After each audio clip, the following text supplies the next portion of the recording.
Hello, Toy Collector fans. Universal Toy Collector here, and welcome to the channel. Join me and my guest today as we take a look back at the history of Farthest From.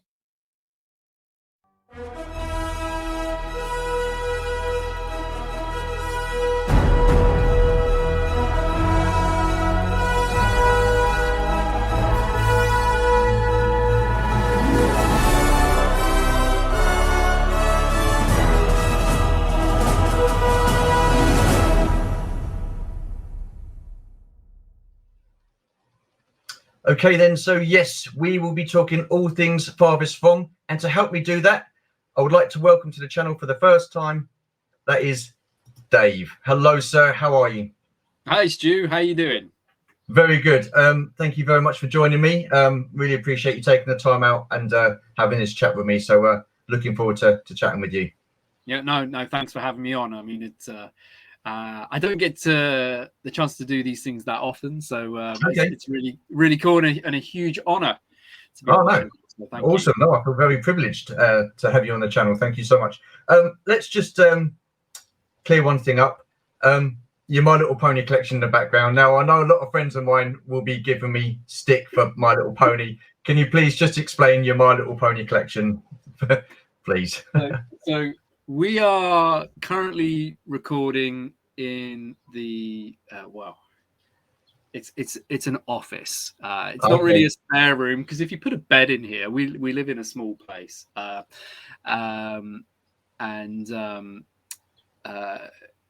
it's an office. So my other half, Chloe, she works within here, and this is half it's her working space, but it's half her collecting room and half my collecting room. But also, if I just shunt this to the side here, we've also got with us today Pip and Merlin, who are sat there, and then you can just see in the background there's some Star Wars stuff, Transformers, Action Force, and behind me is like My Little Pony, and then in front of me is She-Ra, which is also like Chloe's sort of side of things as well. So it's probably not the best background for the type of audience that you have, but like it's probably a background that you've not had before. I mean, there are people who literally lose their minds over this stuff. I know. I have no idea. You know, a friend of mine, Mark Shabby Geek, he will love that. He will be drooling over that backdrop. So Mark Shabby Geek, this is for you, my friend. So awesome stuff. Anyhow, the reason I got you on the chat is because we're going to talk a little bit about Farthest From. So and I feel that you're the perfect guy to do that. So can you give us a history of Farthest From, when it started, how it started? Yeah, sure. So for people who are watching this for the first time, that have never heard of Farthest From, so my name's Dave. I run a toy shop called All the Cool Stuff, and we're based down in the New Forest in Hampshire, which is in the south of the UK. And as part of that, I'm a toy collector myself. I've always been involved in the toy industry in one form or another for the best part of getting on for 3 decades now. Much to my shame.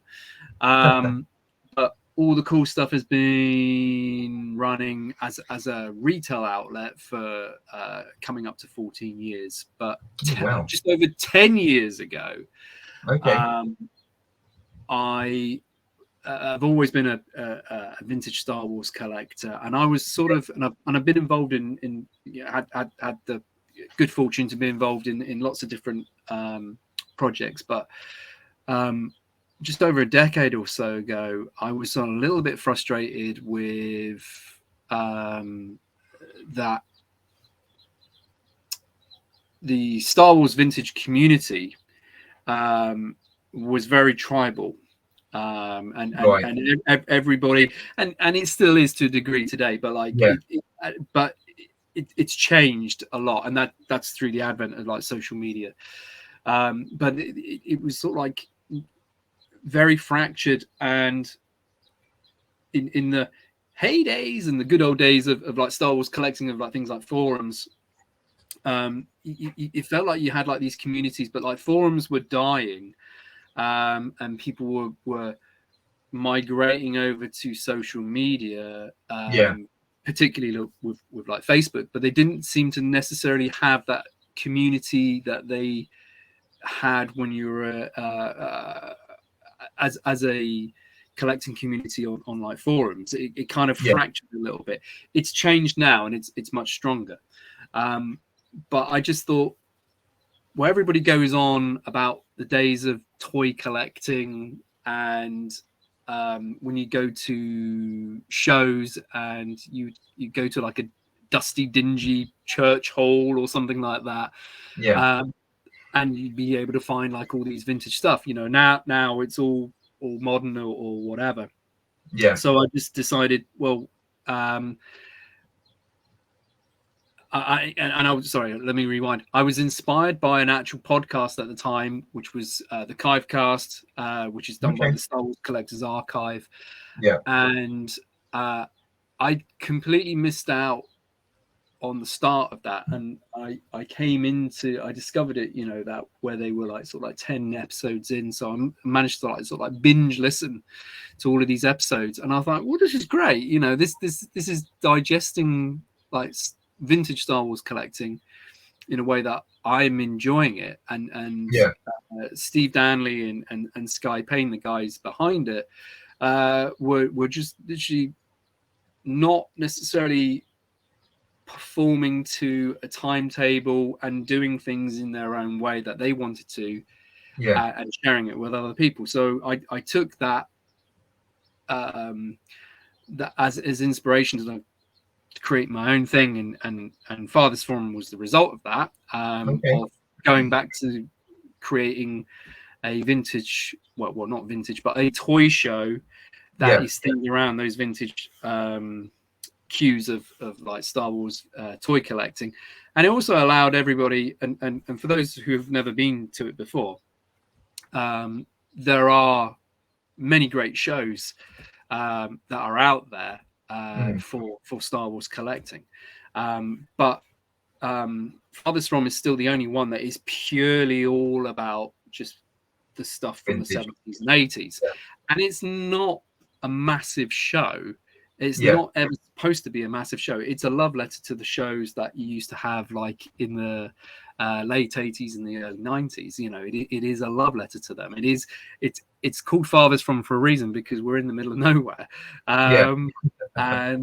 But like those that come down to it is as much a social gathering as much as like the toy element. But you get, you know, a range of traders, and they will have things in there that's a couple of pounds, you know, like stuff that you can play fetch with the dog, and there'll be stuff there that's a couple of pounds, you know, it's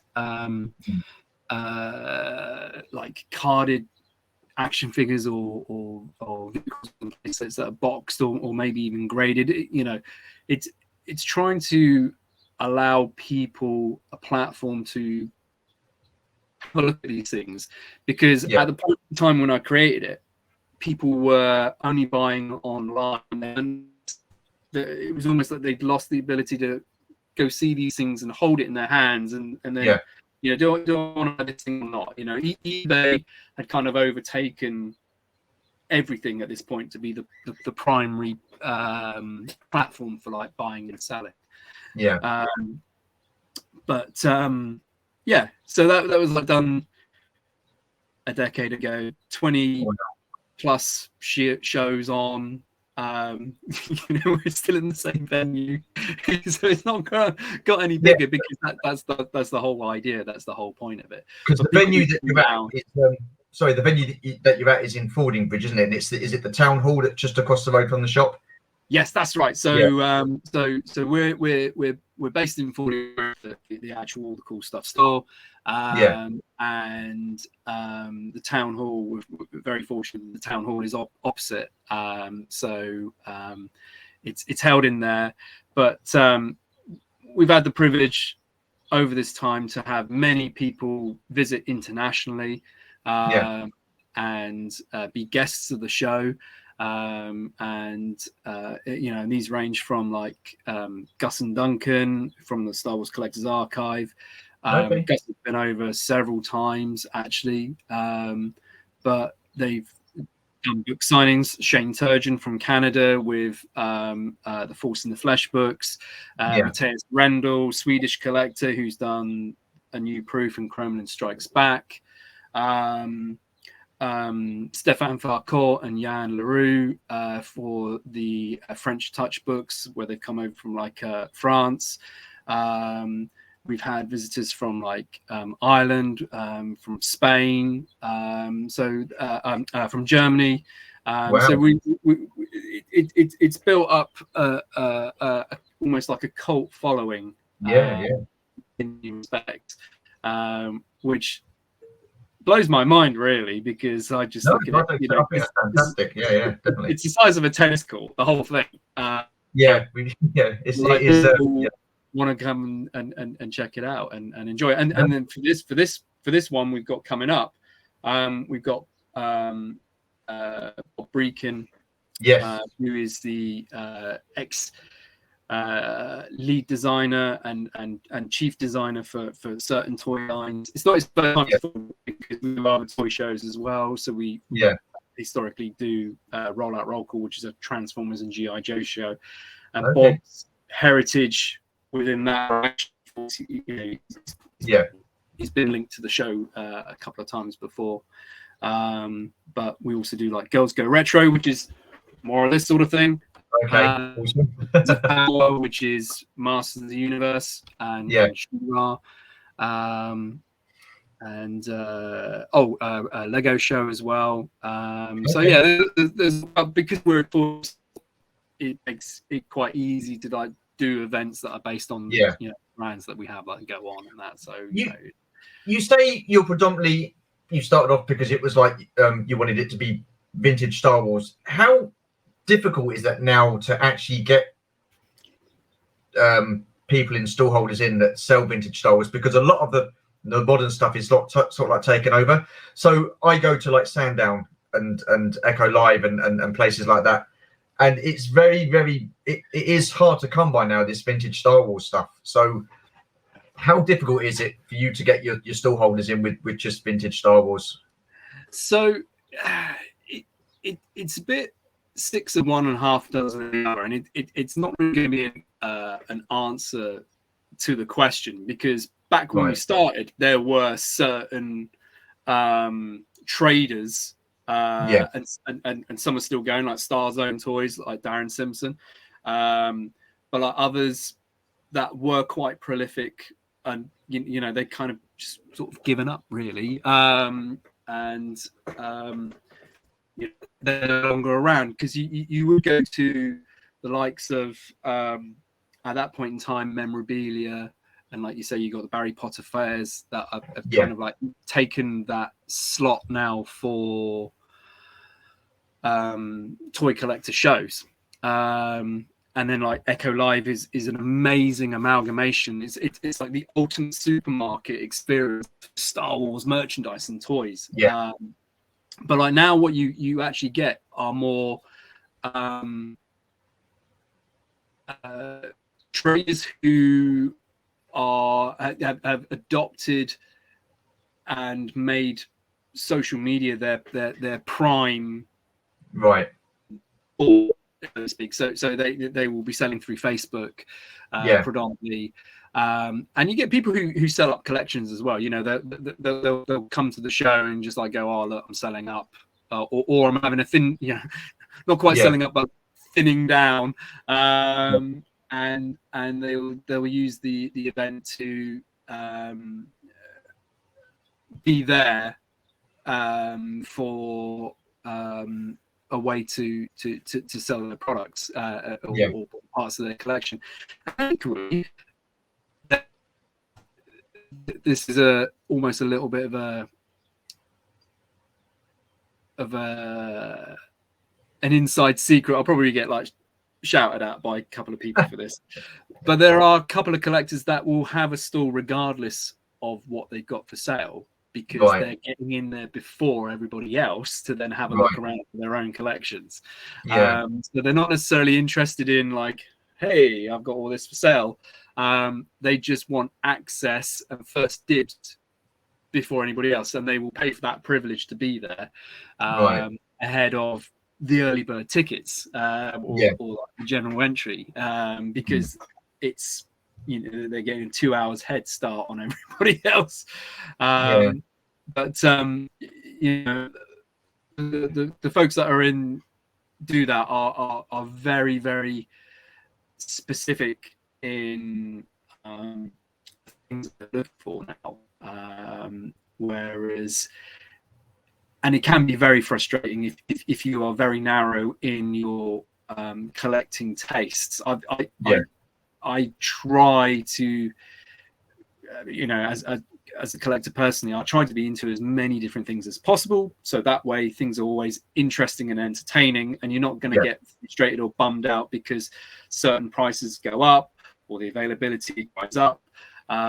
If you're able to like flitter between several things, I think it's a lot more rewarding, because you can park things for a bit if they get and like, personally speaking, there's no way right here right now I could ever go back into like vintage toy collecting for Star Wars, because the prices are just utterly bonkers. And I look at the prices of some of these things, I just like go, I mean, that is the problem, isn't it? That's the issue. I got into collecting through vintage Star Wars, and in hindsight, I really wish that I'd have completed the 96 vintage Star Wars figures before I did start getting the modern day figures. And I'm kind of kicking myself for that now, because the figures that I've got left, I've got about 9 to get, and they're all last 17.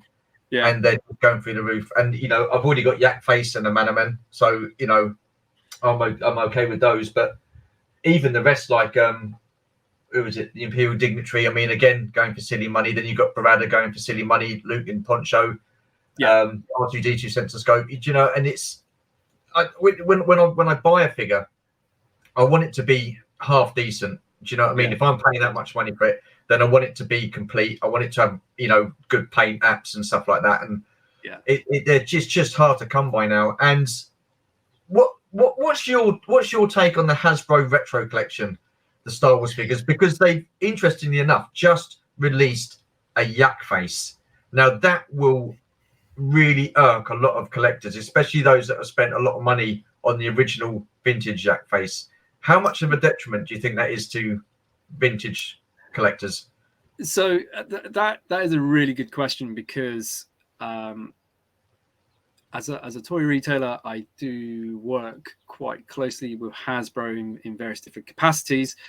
And, you know, from a retailer side of things, there are some things that they do that are very excellent and they're very good at doing, and there is also an awful lot that they could be a lot stronger on and you know, up their game. And to be fair, you know, that's the same with all toy companies. The Retro Collection, when that first came out, and we are talking, I think it was 2017 the first lot came out, so we are 6 years ago. It was almost like the sky's falling in, and everybody was like, oh my gosh, you know. And it wasn't actually really, the issues weren't really about the figures, and it wasn't about the confusion of the carded figures, because, you know, they made a good job so that nobody can ever confuse that carded figure as a vintage carded figure. It seemed to be that the real sticking point was the availability of like the accessories. Now, credit where credit's due to Hasbro, and I can't say this that often,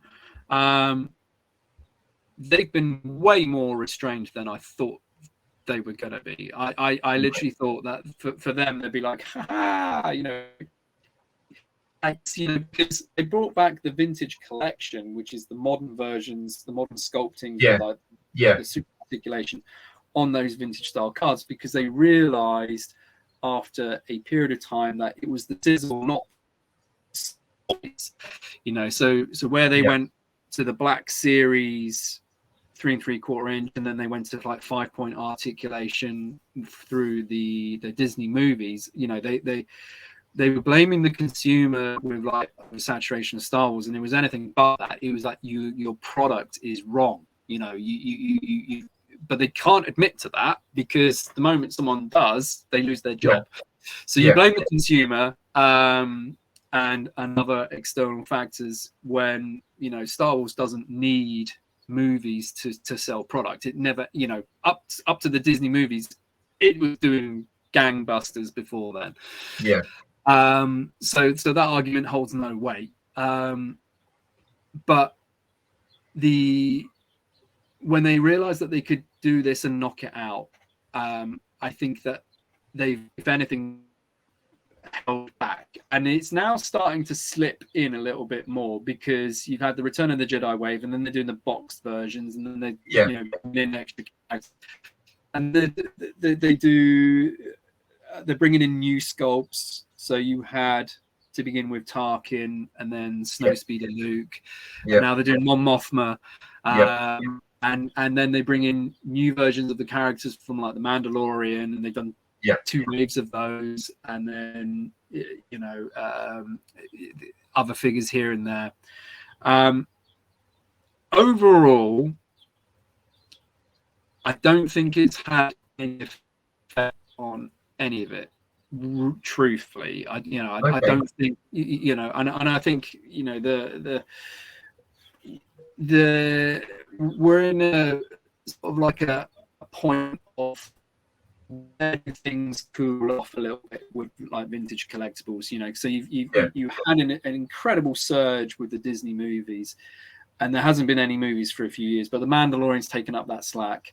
But there's nothing, you know, there's been a bit of a sort of like a bit of turbulence at the moment. But it hasn't affected anything.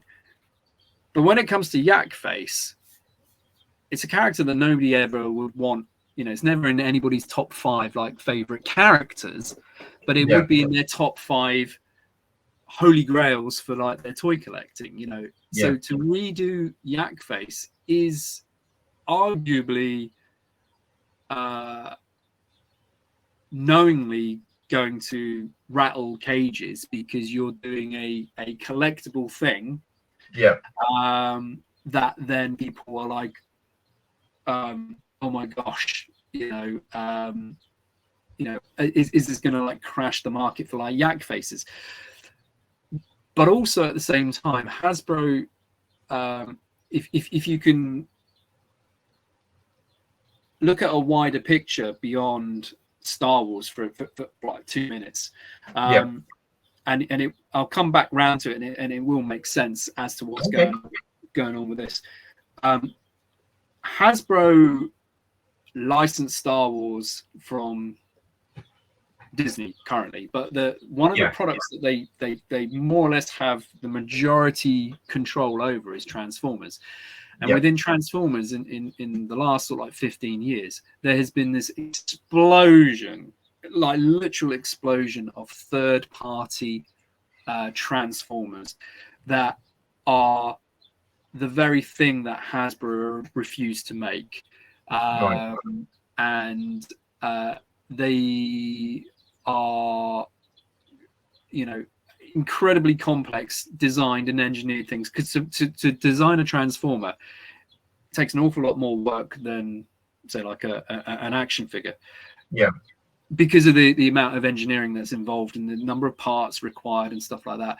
But you're getting like the Dinobots done in giant formats, you know, but like they're not using the names, but like you can clearly see and tell what the characters are.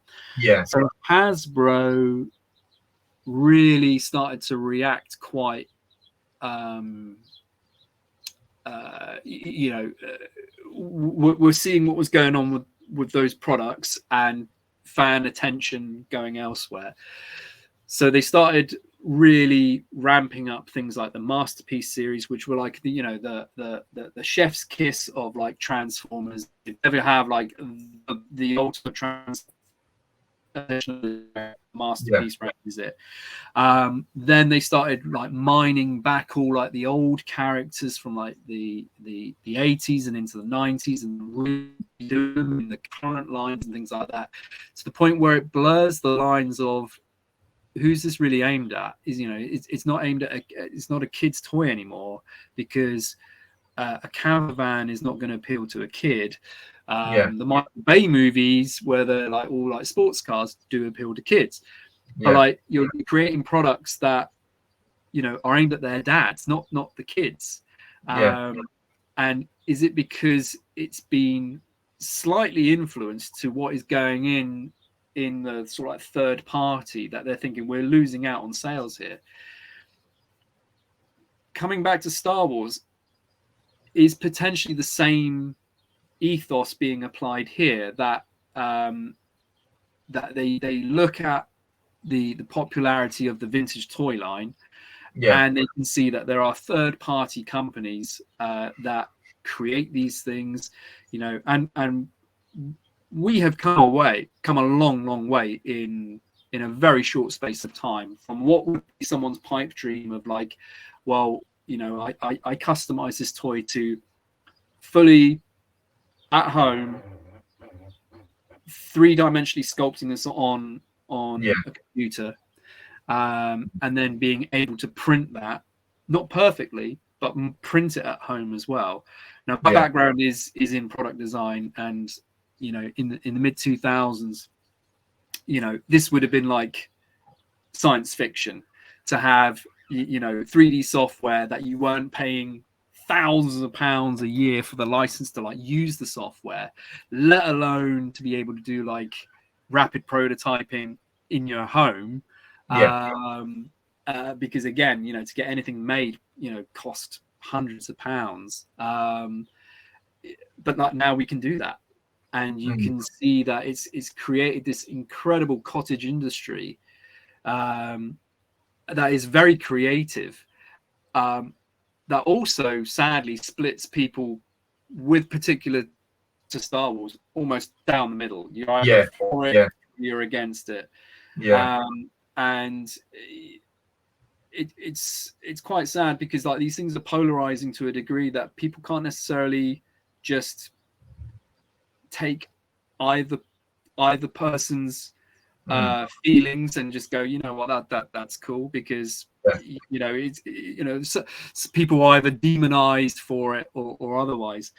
And you know, me personally, I've never quite really subscribed to any singular perspective, because you know, we've been into this thing for like years now, and probably will be into it for years to come. And you have the good times and you have the bad times, but like to almost kind of like segregate, you know, create like a separation of these things isn't really worth it. If you're going to be into this for another like 10-20 years, because you're only just going to like become resentful or you know, upset yourself. You know, just learn to accept whatever goes on. Build your own knowledge to be able to spot the differences and know what's right and what's not right, and you know, form that opinion yourself. Because Hasbro, where they're doing this, they won't stop. You know, they'll keep going and going and going and going until like nobody buys it, and then when nobody buys it, that's when they stop. You know, so the moment that everybody's like jumping out, and also don't forget, at the moment that they've adopted a business practice that is based on fear of missing out, because everything is a pre-order. It's not like here it is. It's like you got to get your pre-order in now. We want you to spend your money, and we'll deliver 6 months time or in a few months time. That's not good either. Because again, people on that, and that applies to all of their brands as well, not just Star Wars. And you can just like see that, like, you know, no one but Hasbro will win in the short term on that, but equally they will lose out down the line, because all they're doing is an echo chamber, and they do. And talking way too much. Sorry, but like the reason that they're doing that as well is because they've built a direct consumer platform that they're getting a wholesale margin and a retailer's margin. So selling these products is more profitable for them right now. But it then stifles the visibility of these things for people to see it and get on board with it. You know, you're only advertising to the same people. It's an echo chamber. You're not bringing anybody new in. So with some of the things that they're doing, it will slowly shrink because they're looking at short-term gains rather than long-term or medium to long-term. And they'll come back round to blaming the consumer again when it starts to fail, because HasLab Ghost, 500 quid.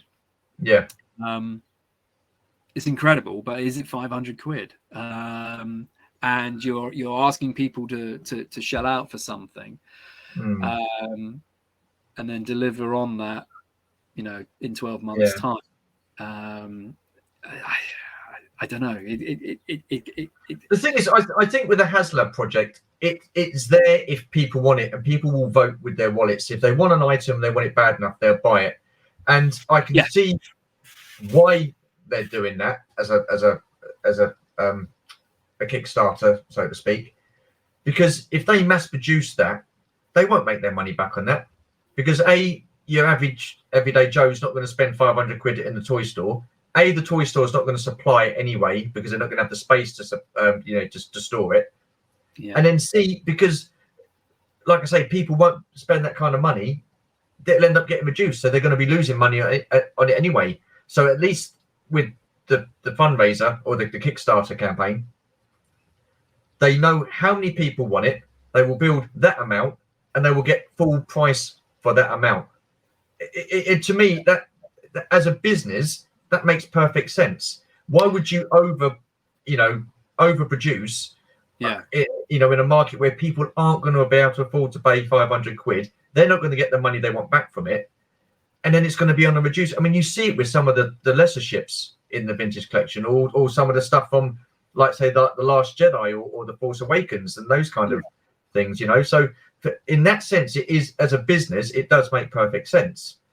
Yeah, I mean, again, we're saying that Hasbro do pay attention to what's going on. You know, HasLab is the literal perfect example of seeing what's going on. You know, they're taking a Kickstarter concept that may or may not be eating into like their board game side of things, because a lot of the most successful Kickstarters earlier on were like board games, and these were possibly concepts that were actually pitched to Hasbro that they turned down.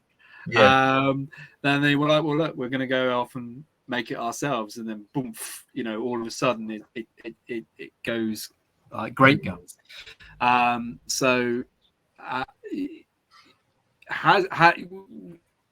What you got to get your head around, despite everything that the marketing will tell you otherwise, all of the toy companies are there to serve their shareholders. They're quite insidious, massive corporations that are there to like make money, and that is completely.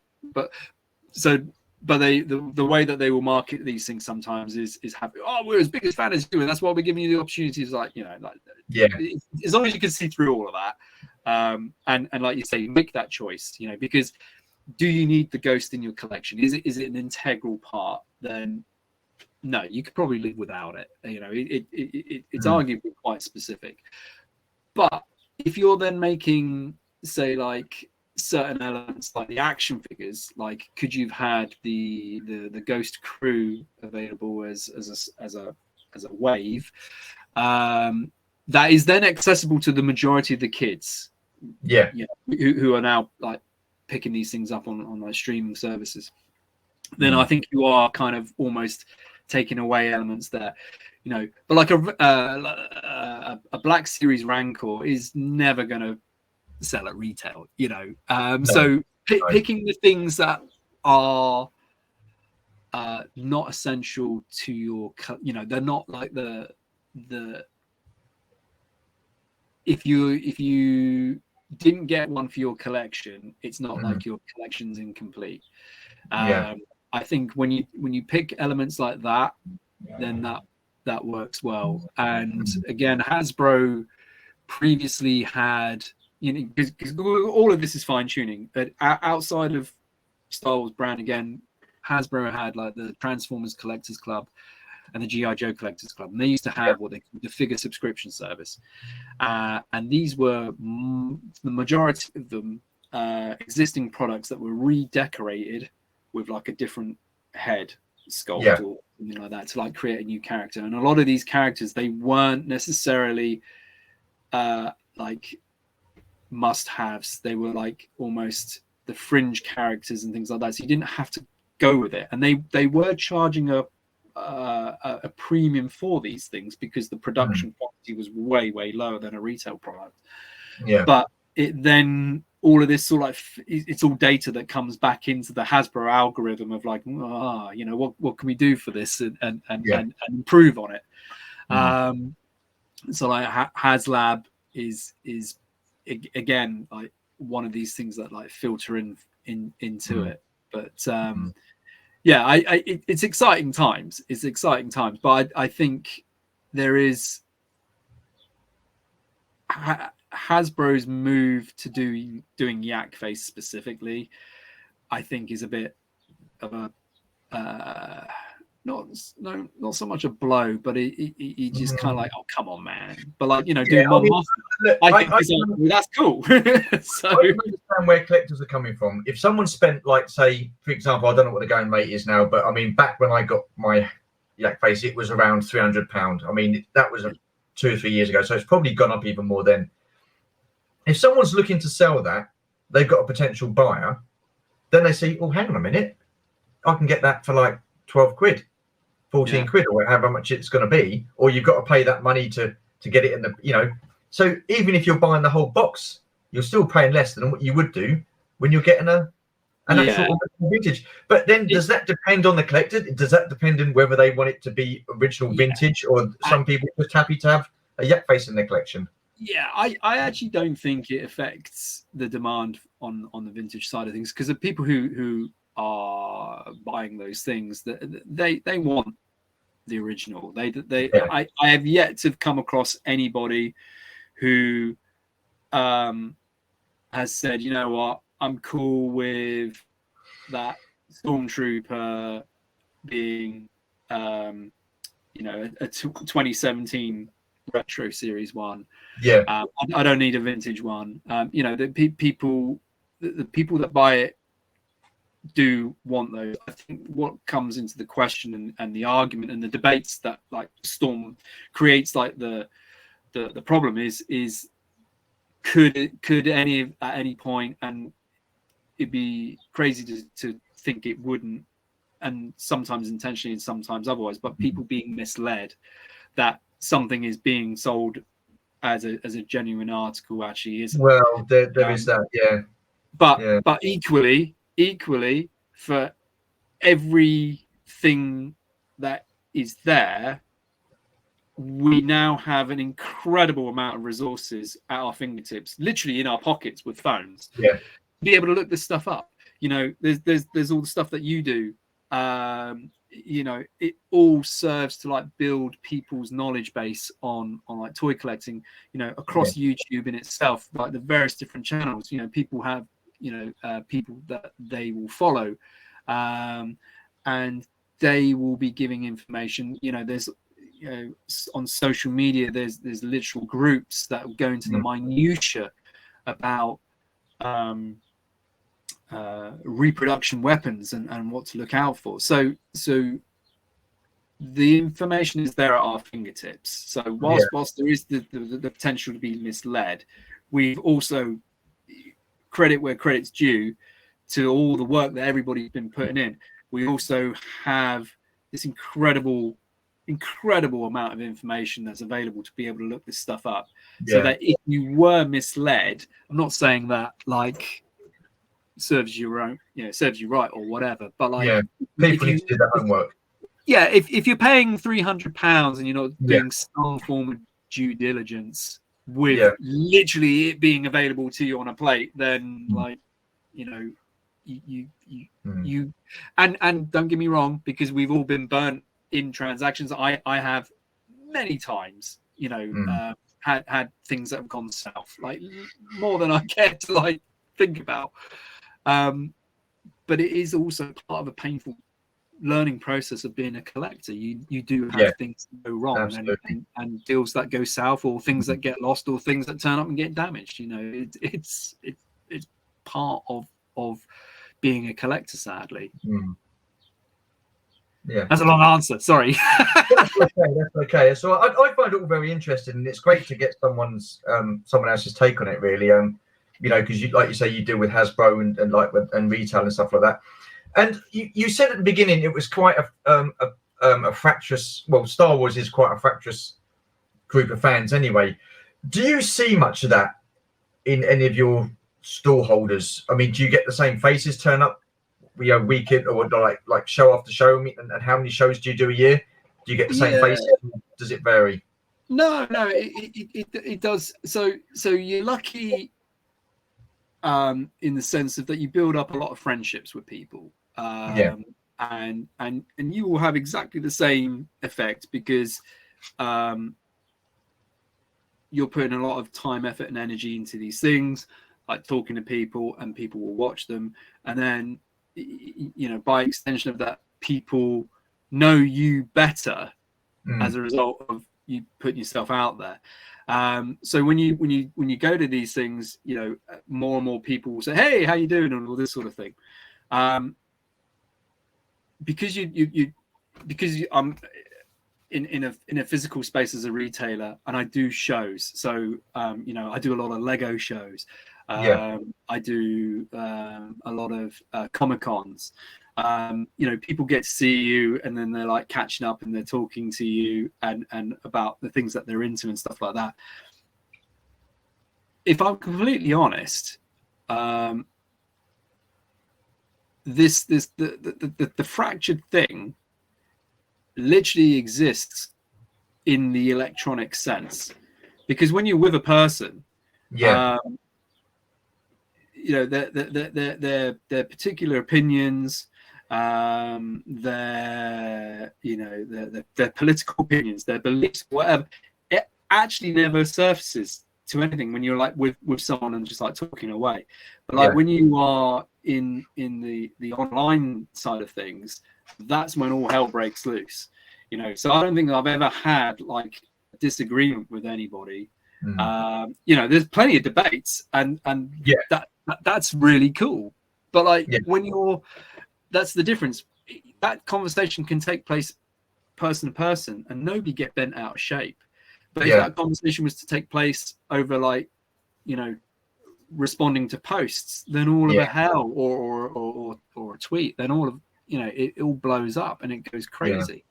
And that is really, I think, where, you know, I have the benefit of seeing and understanding that because of what I do. But there are people that don't quite see that. And so that they will be incensed with things that they see, and not necessarily like just like, you know, take a back step and go, well, you know, maybe that's not how it's supposed to be, or how it comes across. And like literally like just explode and things like that. And you know, if you have a list of films, for example, one of those films, you know, they can't all be joint first. One of those films has to come last. So and that's completely fine. Before there was the prequels, you know, you had the choice of 3, and maybe included Caravan of Courage and Battle for Endor, but like nobody was bothered. When you then had the prequels and the special editions, you then had extending that list. And it, you know, people, you know, were very vocal about the prequels, but it wasn't like literally like, you know, I'm going to burn you to the stake. And now you've got the Disney side of things, and it's like people cannot contain themselves. And it's like, but that's fine, because before this all happened, you know, we had like these points where we would just be like, well, you know, I'm putting these ones first. But like now it's like I hate this or whatever, and like this is crap, and it's Yeah. I think everybody just loses their perspective because of this online side of things. Whereas if you were to have everybody in a room and do that, you'd actually probably have more of a laugh and a joke about it than people kicking off about it, because it's like just, it's just, the way that, and I think culturally, we should be able to separate that, and we're not, and that's not as a fault of Star Wars or anything like that. It's more the way that we communicate through like social media. I mean, the argument never dies. It just carries on and on and on because it's there when you log back in and you see what someone says, rather than if someone said that in the street, you'd be like, okay, and then you've forgotten about it 10 minutes later. So I was going to say, I didn't look at it like that. I didn't look at it like that. With COVID, how much did that affect you? And do you feel that you've gone back to the levels you were pre-COVID with your stall holders coming back? What was it like after your first show after COVID, reopening up your shop and all that sort of stuff? How difficult a period was that for you? So COVID was incredibly challenging as an independent toy shop. As with any independent business, or when you're like self-employed, the thing with COVID at that point in time, you just like nobody seemed to know what was going on, but you all kind of knew that you were all in that same boat, the like, well, I'm not sure what's going to happen, but whatever does happen, I'm not the only person that's going through that. With Farthest From, because it was like 2020, it was the 40th anniversary of Empire Strikes Back, and I had originally planned 3 shows that were going to be Hoth themed, then the summer one Dagobah and Bespin themed, and then Hoth themed, then Dagobah, and then Bespin themed for like the winter one. And things were put in place to like sort of like plan and try and do these things, and like it then just didn't like happen. So I then thought, well, using the software that is out there, can we do like an online show instead? And we did, working with Simon Downs, who is an absolute whiz genius. He works in the film industry, so he was able to like sort of like be able to edit things. Awesome. We found this bit of software that was more for like online quizzes, and we did like Farthest From live in May.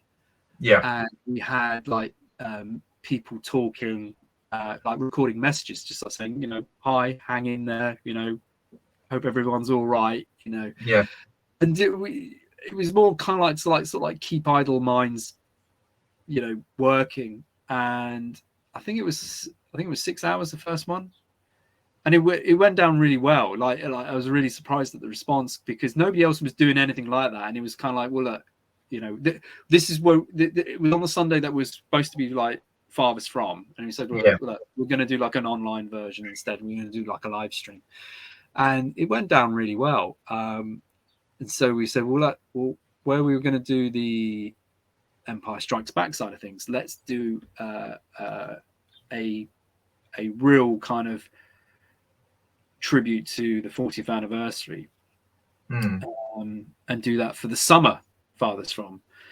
So we then came up with the title Empire 40. There were other people brought on board, so like Mark Mulcaster, who's one of the main guys at the Rebel Legion, but he works for Sky TV, so another editor. Mark Newbold from Fantha Tracks, where he does a lot of interviews for like the Star Wars Insider magazine. Martin Keeler as well, who is very quick at like YouTube editing and stuff like that. And Simon Downs and myself, and we then put together this concept of like 3-hour chunks originally of stuff that was live streamed and then also simultaneously streamed on YouTube with like live segment, you know, links by myself. But like we had like interviews from like people that have never really gone on record. And if you go onto like the Farthest From Facebook page, you can go back and watch all of this. It's, you know, it's genuinely worth a watch, because some of the interviews and some of the insight, you know, there was Walt Simonson, Paul Hirsch, like the editor for like Empire Strikes Back, people that you wouldn't necessarily have ever really seen interviews for, you know, at length. You know, they might get the odd soundbite in documentaries and things like that, but it was fantastic. And because of that, what was going on, everybody was like really up for helping out. Awesome. So, you know, Anthony Daniels, you know, there was like a Q&A with him, and it was absolutely fantastic. And the biggest mistake was we were saying, well, we'll go live at 2 o'clock in the afternoon, so we got the west coast of the US waking up to be able to catch in on this. But it ended up being 12 hours, so I was then finishing at 2 in the morning. Wow. And I wasn't prepared for that. I didn't think that through. And the software that we were using was literally creaking under the strain because it wasn't built for what we were doing. Wow. We were really, really abusing it with all like preloaded interviews and things like that, when it wasn't built for any of that. And it was all sort of like buffering and juddering in places because it wasn't what it was supposed to. Now, because of COVID, there's all of these things that have been developed, like Zoom and what have you, that you can now do all of this sort of stuff. But we were using multiple choice game software that wasn't built for what we were doing. But it was incredible, and I was like massively indebted to everybody that was involved to that. And again, you had like people from all around the world, like, you know, just chiming in and saying hi and stuff like that, and was just a, you know, genuinely something.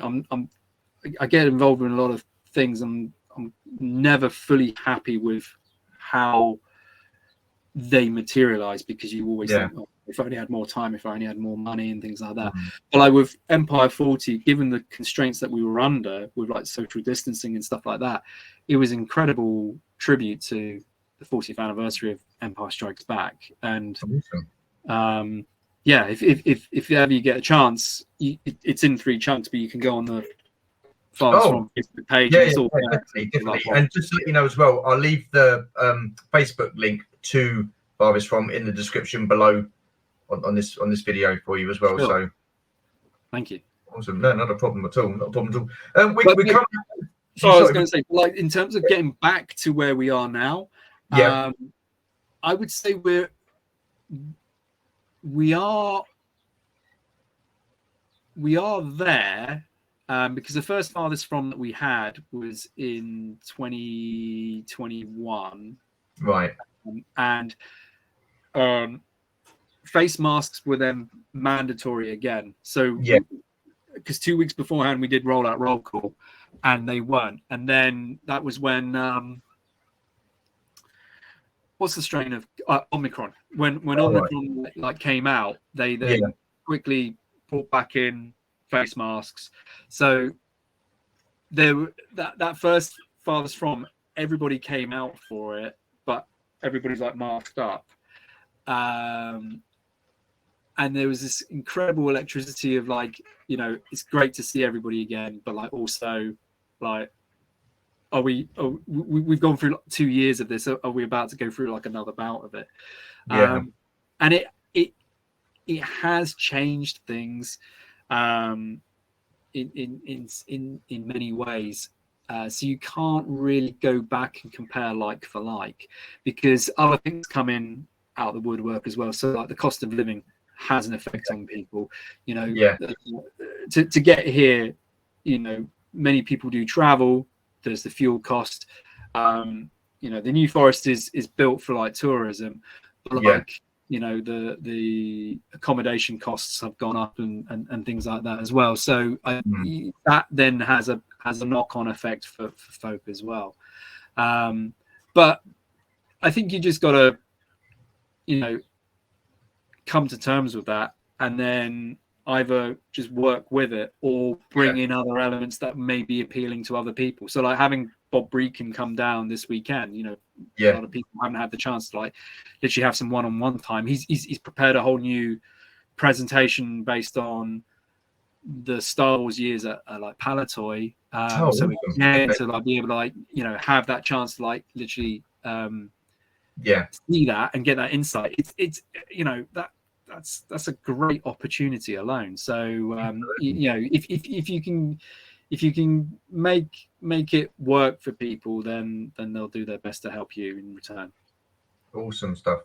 Awesome. Like I say, we're coming up to the top of the hour. When is your next show? And so when is your next one? So at the time of recording, it's the 26th of July. We've got one on this coming weekend. So we got the Family Fun Day on the Saturday, the 29th, and that is more about the fundraising that we're doing, which is for the Moyles Court Wildlife Rescue. So you have all the costumers there. We have like carnival games, and you know, people pay like it's like a fun fair type thing. And then Sunday the 30th is a vintage collector show, Farthest From.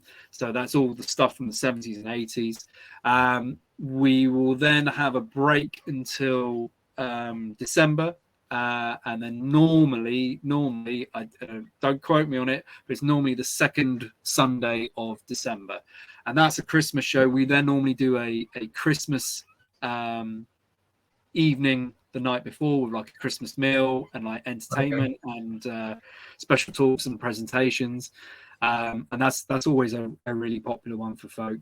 And then also in between we'll have Roll Call as well, which is the Transformers and G.I. Joe and Action Force side of things. But you get a lot of Star Wars collectors that come to that as well because of the close meshing of like Palatoy there.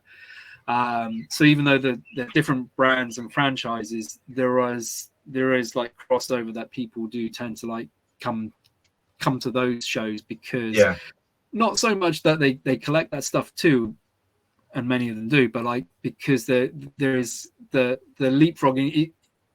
I think if you can sometimes take yourself outside of the brand that you love, you can enjoy lots of other brands without necessarily knowing it fully. But you can apply those logical steps there and take a lot from it, and in many respects discover new ways of looking at things. Because of how other communities will approach their toy collecting in a different way to yours. Yeah, you know, like that. Yeah. Genuinely, if you ever get a chance to go to a PonyCon, my God, that's insane.